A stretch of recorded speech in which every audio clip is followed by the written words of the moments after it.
The anatomy of the human eye, so intricate, so beautifully designed, so incredibly effective. Compare it to the design of the camera, and the similarities are truly remarkable. The camera is the device we use to capture our visions in permanent form. So it's not surprising that our camera communicates that vision according to the original master plan, the eye itself.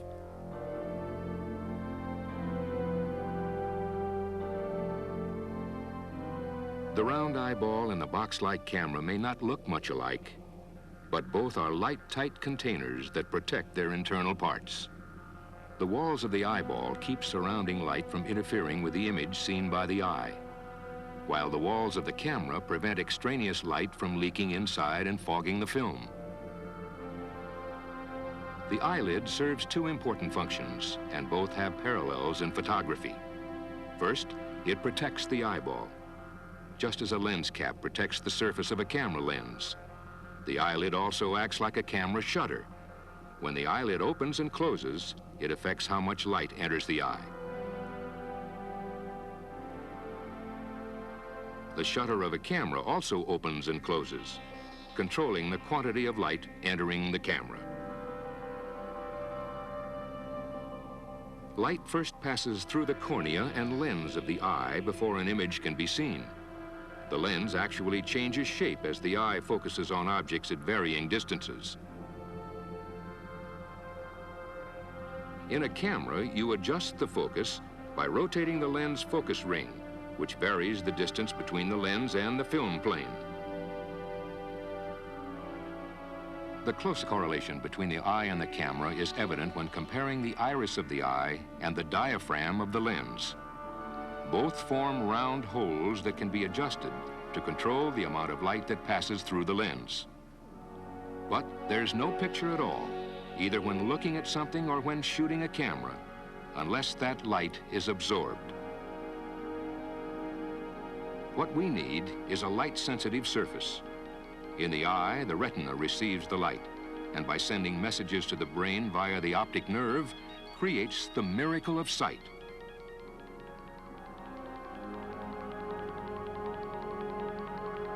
In the camera, photographic film is the counterpart to the retina. The film is coated on one side with an emulsion that's light-sensitive.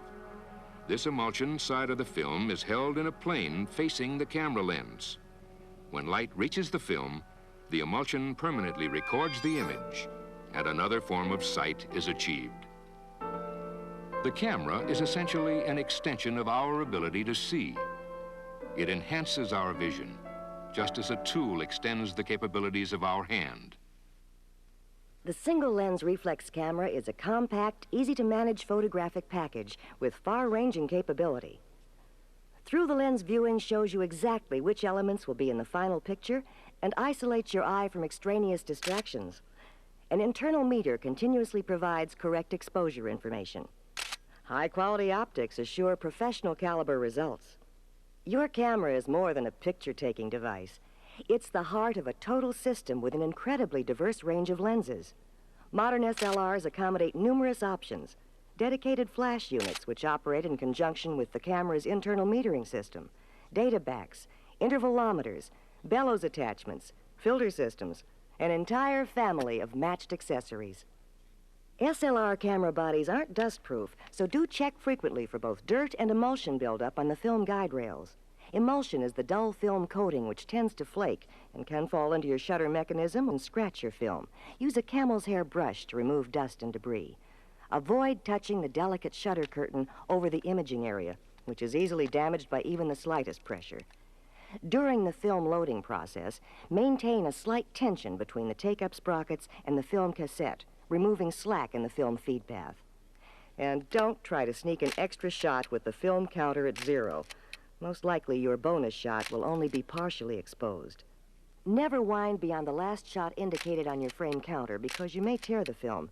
If you sense excessive tension as you advance the film, check immediately for improper loading. Some cameras require that the rewind button be continuously held down throughout the rewind cycle. Always keep rewinding until you feel the tension release, indicating the film is free of the take-up spool. All modern SLRs have automatic diaphragming to momentarily close down the aperture to your pre-selected lens opening just before the shutter opens. When taking time exposures of less than a minute, activate the B or bulb setting with a cable release. For longer exposures, use the T or time position, which will open your shutter without the need to continually press down on the button. The shutter is then closed by either pressing the cable release a second time or moving the shutter speed control knob to the B or bulb position. You can select a shutter speed slower but not faster than the appropriate synchronized flash setting. This slower exposure is what you need to balance flash with existing light. The biggest difference among the various brands and models of single-lens reflex cameras is in how they handle automatic exposure. Study your owner's manual carefully to understand the specific workings of your camera. In some cameras, the exposure information can be displayed in the camera viewfinder by pressing down lightly on the shutter release button. The overriding advantage of the single-lens reflex camera is that the final picture will be virtually identical to what you see in the viewfinder. SLR photography avoids the parallax error common to viewfinder cameras, where what you see is not exactly what you get. In an SLR, the moving mirror and the shutter movement are separate but sequential actions. They follow each other so rapidly that for all practical purposes, they occur simultaneously, and the internal exposure meter functions throughout the entire process. Every time you load your camera, routinely double-check and make sure the speed on the ASA/ISO film index is properly matched to the film you've chosen. Acquire the skill of rapidly and precisely changing lenses.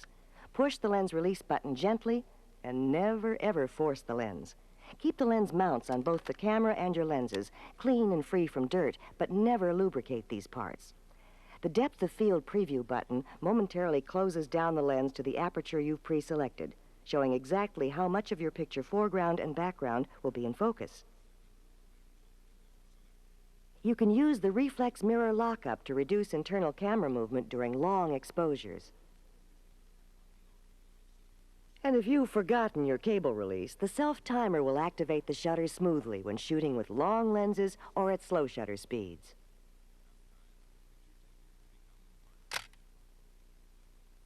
The modern hot shoe has several contact points for fully automatic control of dedicated electronic flash units. There is an avalanche of available lenses of varying focal lengths, and yet each has a specific purpose. We recommend a 24mm wide-angle lens and an 80 to 200mm zoom. These two lenses, in conjunction with the basic normal 50mm lens that came with your camera, will comfortably handle almost all shooting situations. The precise alignment and positioning of the fragile lens elements can be disturbed if the lens is dropped, so always store your lenses in their cushioned protective cases. Don't confuse the feet and meter scales. Precise focus is tricky to judge accurately through the small SLR viewing system, so give yourself a margin of safety by setting your aperture one stop smaller than that displayed in your viewfinder. Use the focus indicator to adjust non-automatic flash units. When sharp focus is difficult, measure the distance manually, then set the focus. The settings for aperture and shutter speed, which determine correct exposure, are interrelated and interdependent. You cannot adjust the f-stop without first compensating with a corresponding change in shutter speed. Remember, the larger the f-stop number, the smaller the hole formed by the diaphragm. F11 lets in less light than F5/6. The concept that ever higher numbers represent smaller aperture openings may confuse you, so think of F numbers as fractions. 1/11 of a peach pie is a smaller piece than 1/2 the pie. Aperture selection determines depth of field. As the aperture is made smaller, the depth of field increases.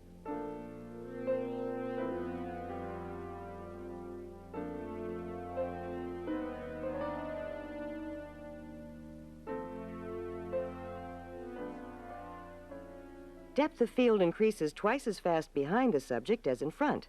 This increase actually follows a linear ratio, 1/3 of the increase occurring in front of the point of focus and 2/3 behind it. A 50mm lens is referred to as normal because it sees things much as we do. If you move your eye away from the viewing system and look at the subject, you'll notice that it is approximately the same size and in the same perspective. If you focus on a subject through a 50-millimeter lens and were to switch to a 24-millimeter lens, the subject will appear to be twice as far away. Similarly, a 200-millimeter lens will make an object 400 yards away appear to be only 100 yards away.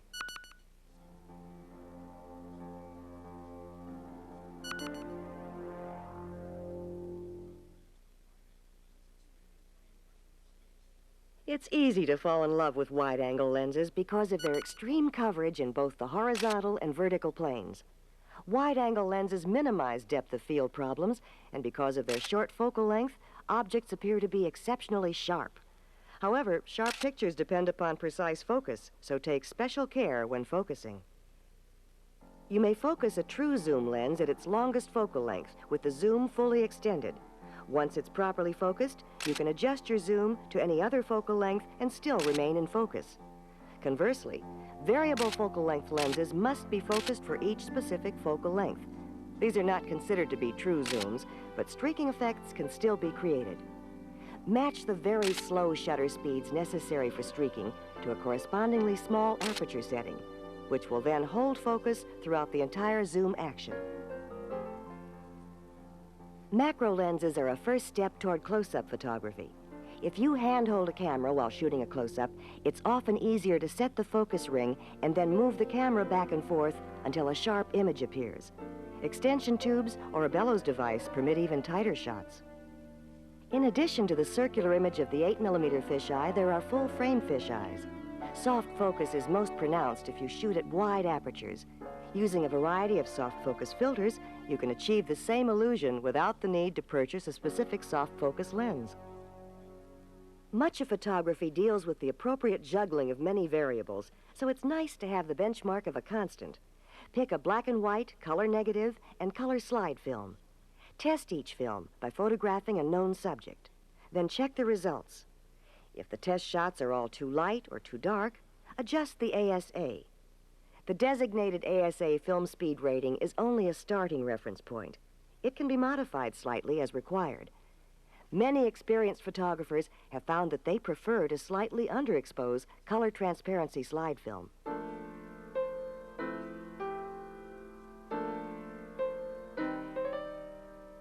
Our advice is to increase the ASA ISO speed by 1/3 stop. For example, an ASA 64 color slide film would be shot with your ASA index at 80. This slight underexposure can produce richer colors for slide projection and render better detail in large color prints.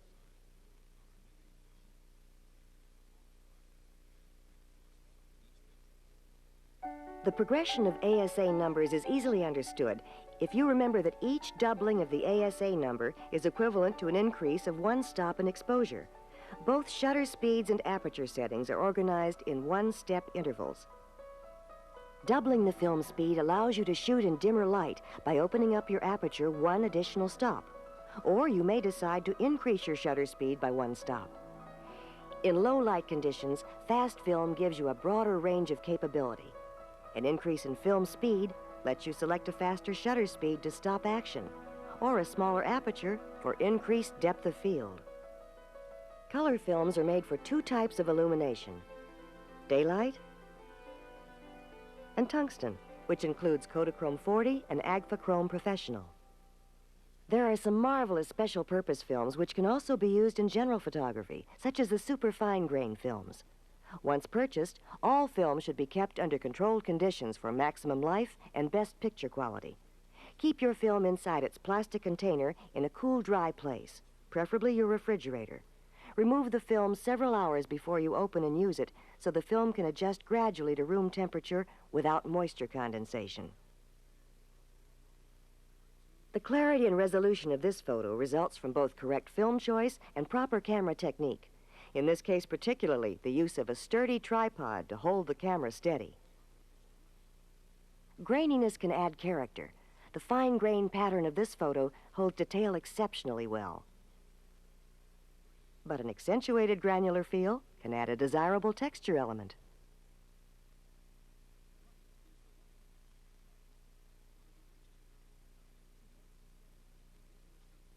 The most controllable light is the one you manage. But it's not only the presence of light, but its absence that molds the character of an image. Consider the terms directed light and selected light. Daylight is the source most frequently selected, while artificial light is the source most frequently directed. Once you accumulate experience in selecting the most appropriate light source, begin to work on the direction of lighting. Many photographers use artificial lights to simulate a scene so it appears to be lighted naturally. Electronic flash is balanced for color daylight film. When photographing with a camera-mounted flash, you may encounter red eye effect. Red eye is a crimson highlight caused by light reflected from the blood vessels of the subject's eyes. So move the flash unit to the side of the camera or cover the flash head with a single thickness of white handkerchief. Open your lens approximately 1 stop. Tungsten films such as Kodachrome 40 and Agfachrome Professional are balanced for photo floods or quartz halogen lights. Since most tungsten films are relatively slow, use a tripod to compensate for longer exposure times. Clamp-on photo floods are lightweight, low-cost tungsten light sources, perfect for close-ups and still lifes under highly controlled conditions.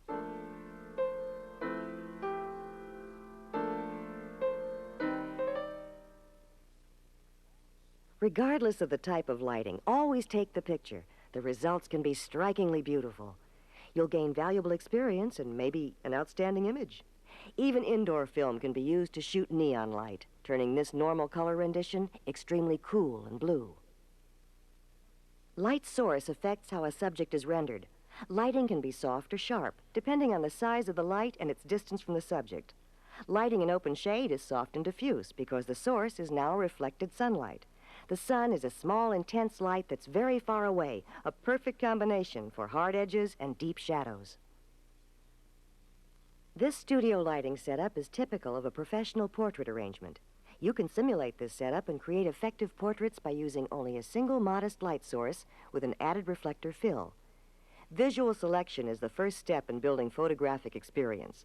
The sequence is observe, shoot, study the results, and do it again. The photographic data you accumulate then becomes a growing resource which you can tap instinctively.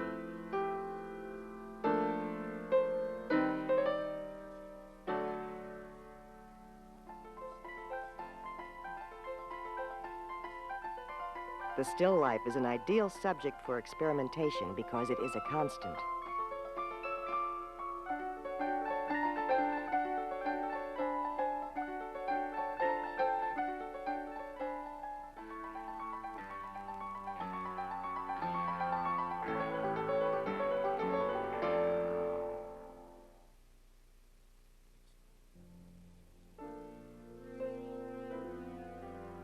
Of all the photographic variables, exposure is the most important.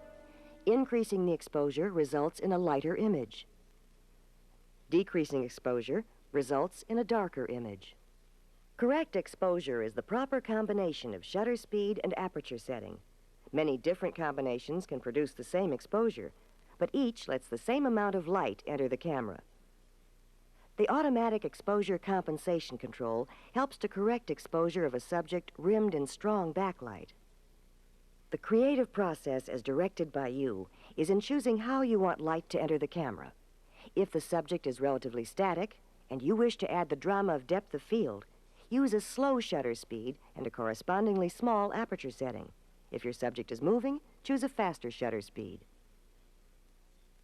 With aperture priority automatic cameras, remember that shutter speed changes automatically when you adjust the lens opening. And with shutter priority, the opposite occurs. The lens diaphragm, or aperture, is altered. Most camera meters are designed to produce an exposure based on averaging all the visible tones toward a middle gray. Certain scenes, such as this white house, will mislead your meter. So will a snow scene or a sandy beach. If you take a camera meter reading from white or light-colored subjects, the resulting picture will have a gray cast. Very dark scenes can fool your meter, too. This black cat, dark interior shots, or scenes with deep shadows will also tend toward middle gray tones. Taking a reading from a Kodak 18% gray card is a good solution. If you don't have a gray card, try reading a black area and then decrease the exposure by 4 stops.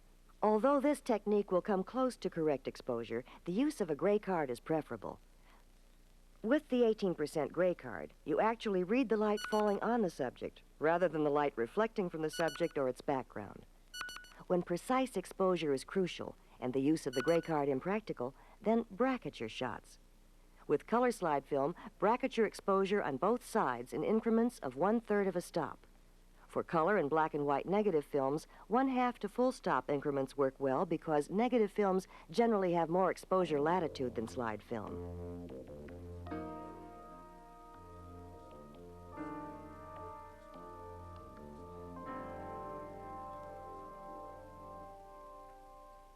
The kit concept is a professional approach to organizing your equipment.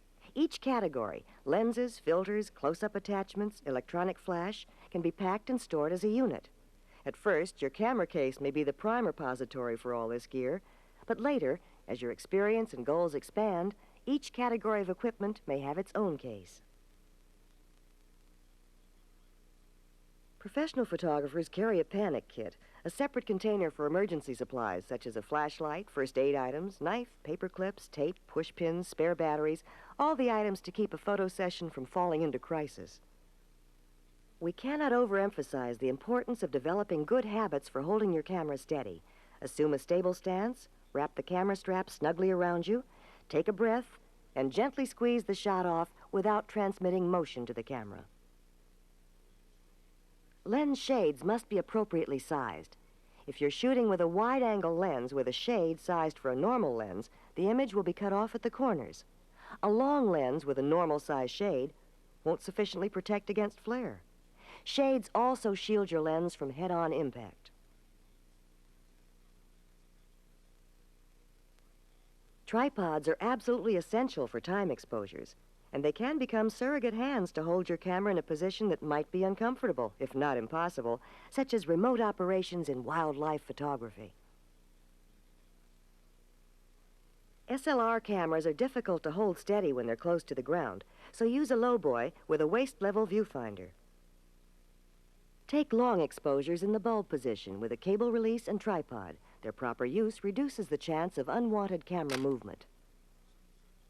You can supplement your camera's built-in light meter with one of a variety of handheld light meters that offer special features. Some automatically calculate the average of highlights and shadows, providing you with a digital readout of the result. This incident light meter is especially useful when shooting people pictures. And spot meters read exposure precisely when shooting black and white photography according to the zone system. Auto winders advance film at a speed of 1 or 2 frames per second. Motor drives can move film even faster, up to 5 or 6 frames per second. Both of these film advancing accessories guarantee that your film will be wound and ready for the next shot. Motor drives can also be used to produce short animated sequences for a slideshow.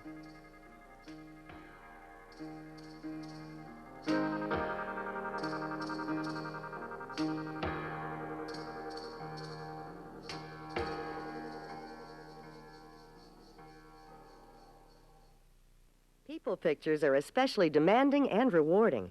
Try to control the photographic variables even when taking casual snapshots. Think ahead. Review what you've learned. Select your lighting, lens focal length, aperture, and shutter speed.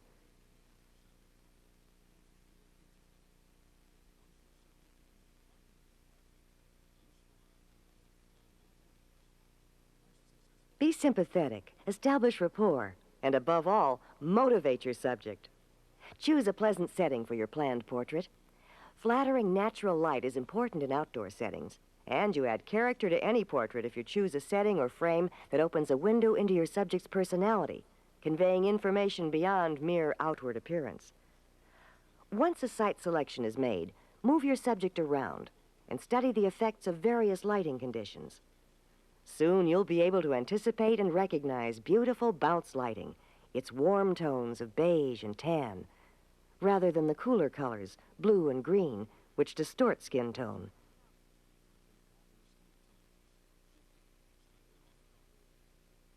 Block out posing ideas before the photo session. Placing your camera on a tripod leaves you free to walk around, to study and adjust elements in the shot while maintaining a constant frame of reference. The compression of perspective, inherent in long lenses, makes them ideal for portraiture because they soften angular features and shorten noses. Generally, an f-stop of 5.6 or 6.3 will give you enough depth of field to keep your subject in focus, isolated from the background, which will be in soft support of your foreground. Pretend that your Laserdisc video screen is your camera's viewfinder. Press the still step button as if it were the camera's shutter release. Steady the still frame, then start the action again with the play button until you are ready to shoot. Are you satisfied with your photos? Run through this action sequence with our model several times to develop sensitivity in catching the decisive moment.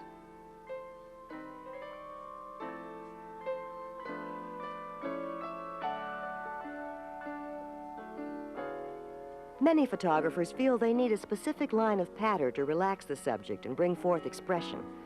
Well, it isn't true. Each photographer learns to develop facile, truthful, effective communication.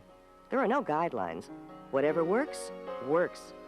Put your subject at ease by demonstrating how a pose might look. If you want spontaneity, be spontaneous yourself. Discuss ideas for wardrobe as well as for poses. And keep on shooting.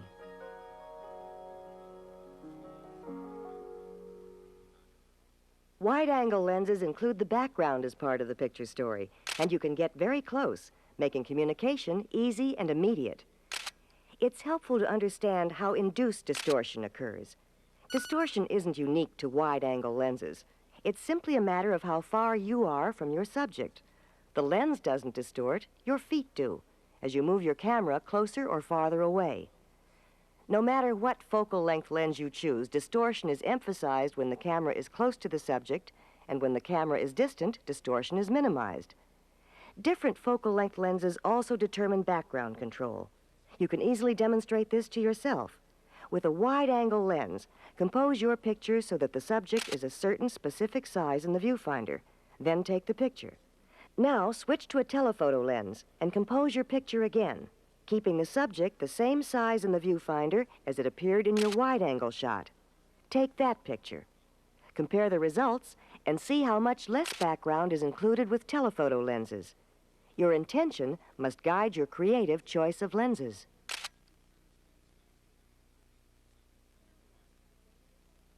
Children are spontaneous, rambunctious, and challenging. Try to maintain some degree of control while still allowing children to express their wonderful photogenic personalities. If you set up a play situation, they'll soon forget about you and your camera. Be prepared, wait for that special moment, and be ready to capture it on film. Follow children closely and keep your eye glued to the viewfinder. Something wonderful will happen. When the child is sitting still, have a parent or friend stand alongside the camera who can talk with the child and encourage those winsome expressions. The same result can be achieved when shooting by yourself if you operate the camera remotely. You are then free to interact with the child, but be sure you've planned for enough depth of field to keep focus if the child should move. Reflectors are available in a variety of colors and surface textures. They can reflect light gently or with brilliant intensity. You can become quite sophisticated with exterior lighting setups without ever venturing into the tight control of studio lighting. Artificial lights have a mystique which suggests that the secret to their successful use is complexity rather than simplicity. Yet with very little equipment, you can simulate the outdoor lighting you have experienced in natural settings.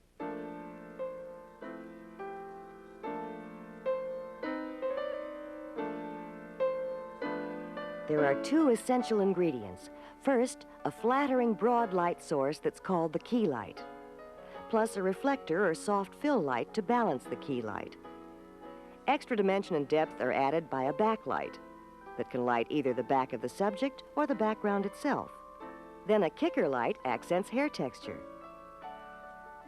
A simple approach to photographing children indoors is through the use of electronic flash.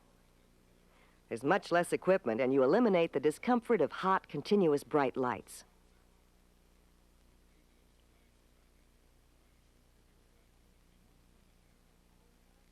Even if you choose to add a reflector, flash is an uncomplicated lighting setup, An electronic flash can stop action at speeds often equivalent to 1/4000th of a second.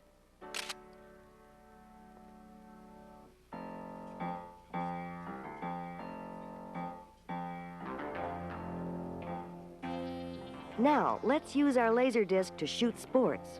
The action here is intentionally slowed down, unlike sports photography, where rapid subject movement is the very essence of the experience.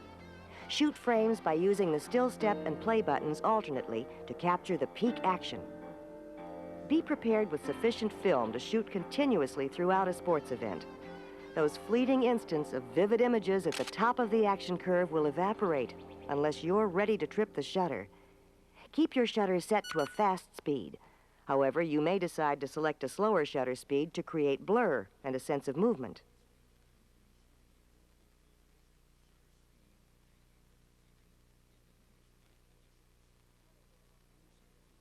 Panning with motion conveys action. Changing the angle of view, in this case lower, would also accentuate the action. Direction of action is critical. Panning with the action is more dramatic than shooting head-on. Long focal length lenses diffuse the background and accentuate the foreground. You can develop a precision panning technique by tracking smoothly and squeezing off the shutter carefully. Photographing movement at a 30th of a second or slower exaggerates motion and pushes your image toward the abstract. Develop your ability to follow focus rapidly. Practice focusing on a moving subject with a long lens. As you look through the lens, turn the focus ring counterclockwise when the subject is coming closer and clockwise when it's moving away. Do this until it becomes second nature. Check to confirm that this hint works with your lens.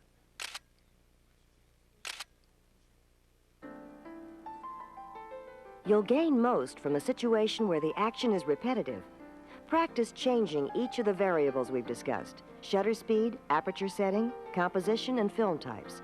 Expose lots of film, and then take time to analyze the final result and compare it to your shooting log.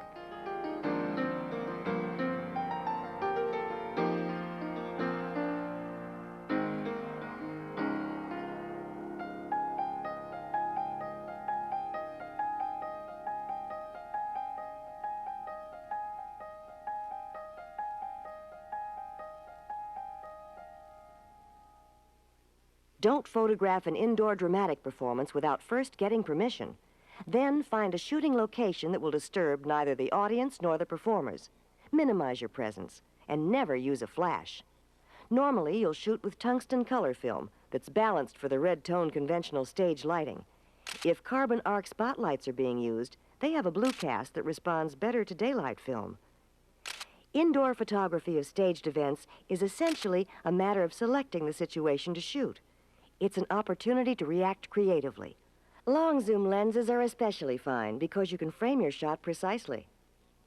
For shooting in dim light, the speed of certain types of film can be pushed 2 stops. This requires special photo processing. Now, use your Laserdisc to walk through this sequence. Press the still step button, advancing the program 1 frame at a time. We've stopped the action at certain points. Would you select other peak action moments to emphasize?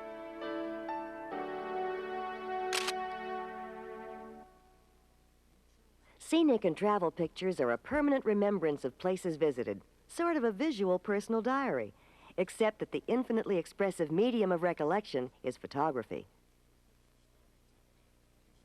Rather than recording every element in a scene, develop skill in taking the scene apart by looking for the long shot, medium shot, close-up.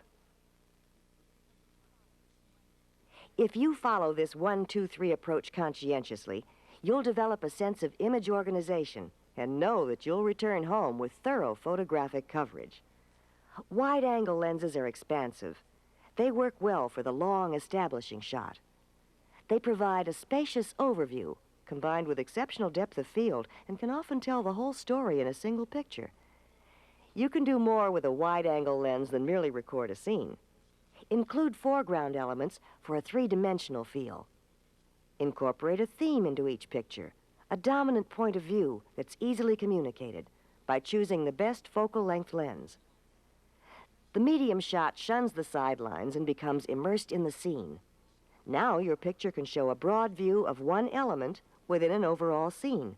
Or you can simplify the whole by moving the camera looking for a stronger design. See what appeals to you. Ask yourself, what interests me here? What do I wish to convey? What will I want to see again? Number 3 in our 1, 2, 3 approach is to move close, become intimate, and search out significant detail. Look for the small elements that most people never see. They can reveal a whole new universe, uncovering aspects of life that enrich everyone's experience. See what calls out to you.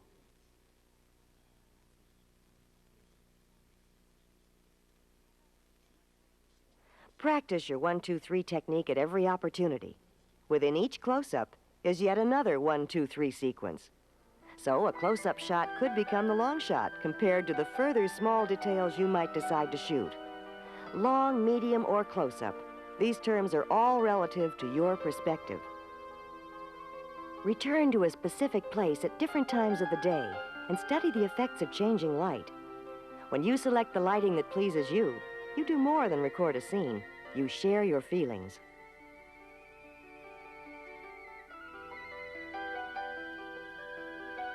Early morning or late afternoon, each has its own mood. The one cardinal rule of travel photography is to have your camera ready to shoot at all times.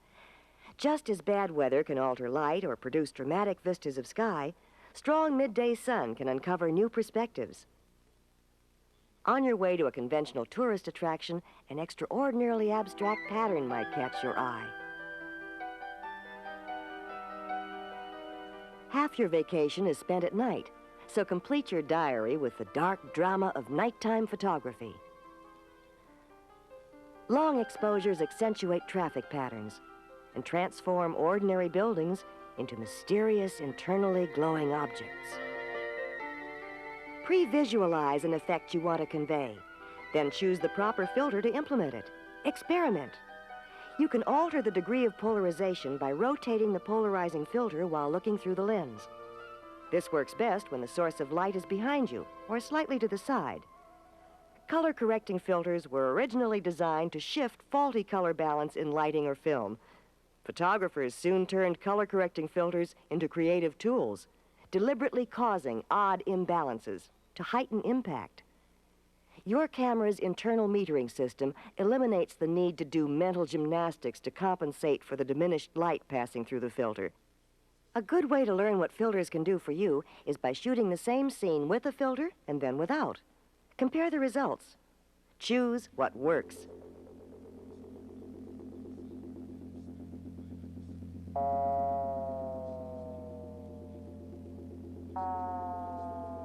Combining filters vastly broadens the range of special effects possibilities.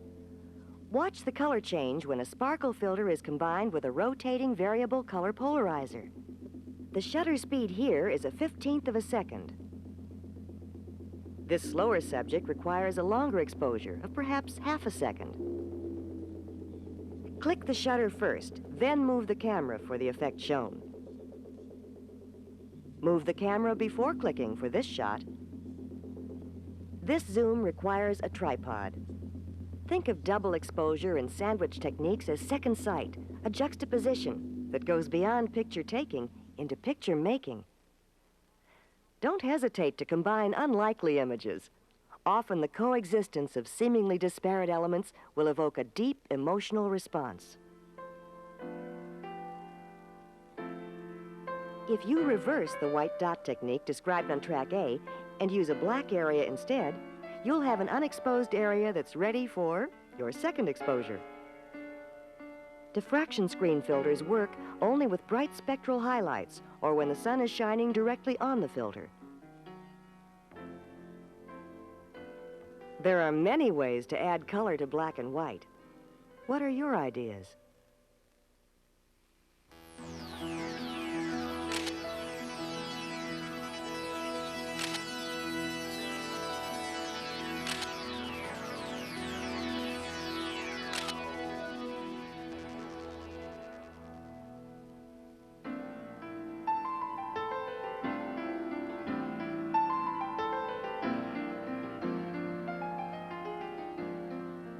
Black and white photography emphasizes form, texture, and content.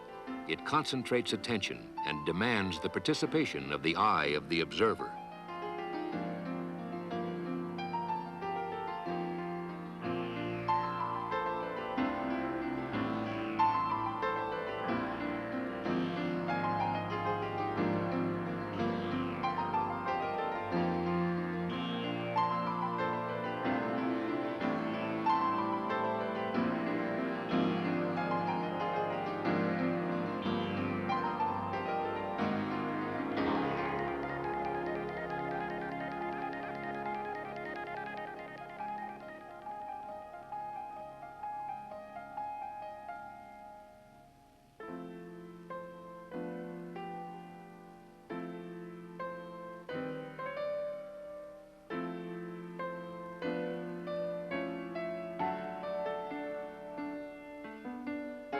The character of a community breathes through the details of its architecture. Black and white photographs guide the eye, without color distraction, to the geometry of form and the rhythm of texture.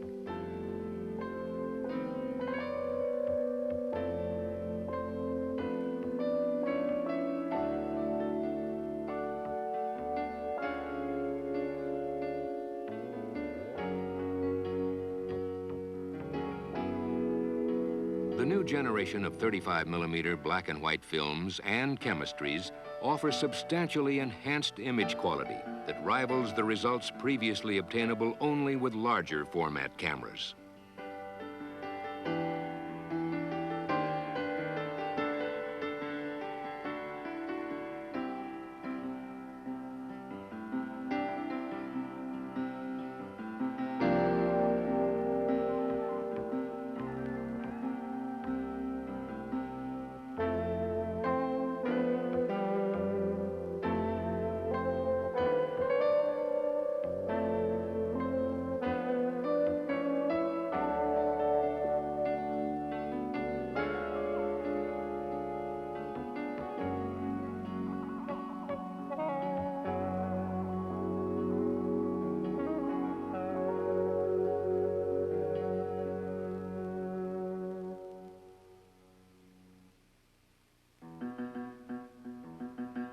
A successful photo assignment begins with thorough pre-shoot preparation. Select a location that enhances your concept.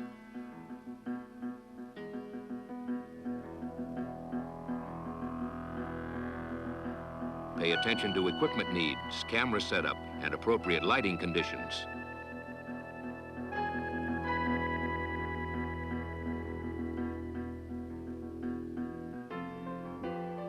Search out small imperfections that can mar a well-composed image.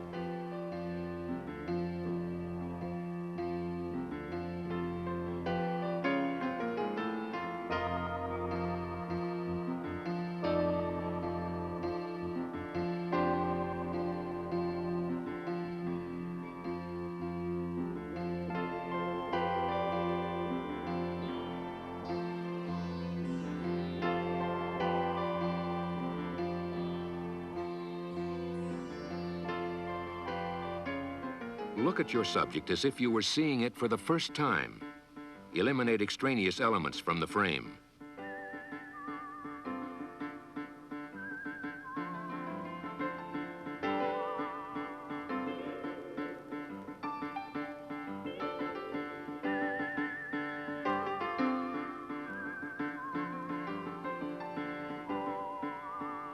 The qualities that make this vintage car special are in the subtleties of its design.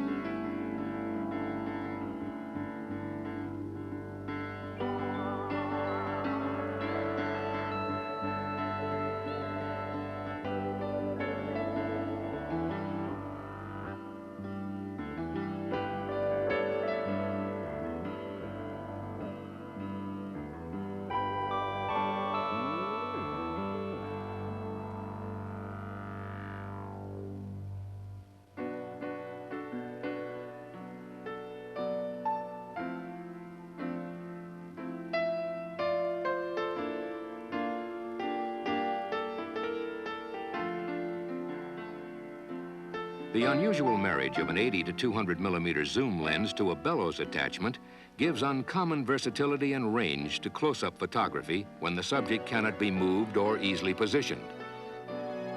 You can rapidly adjust composition and image size.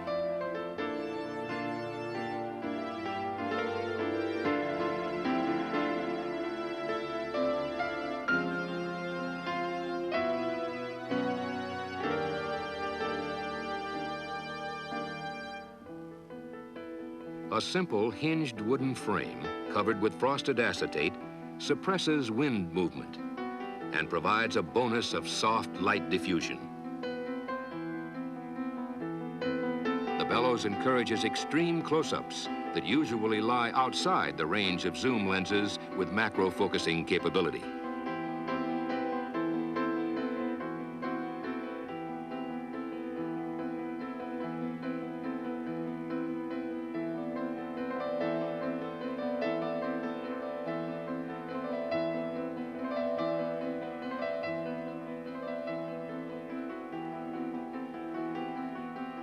And a small mirror converts the overhead sun into a directed and flexible backlight.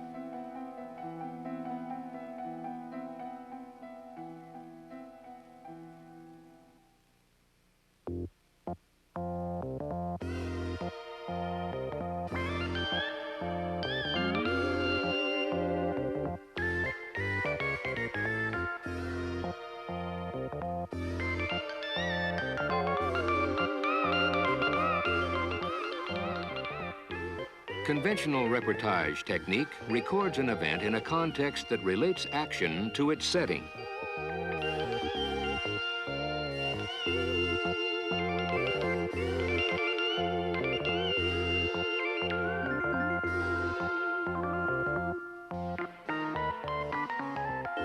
Yet within the linear repertorial approach lie opportunities for vivid impressionistic comment.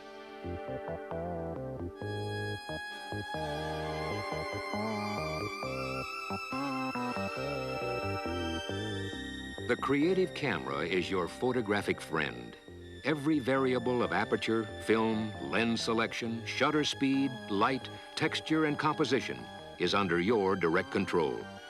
By skillfully blending these fundamentals, your visions can become permanent memories and your opportunity for visual self-expression unlimited.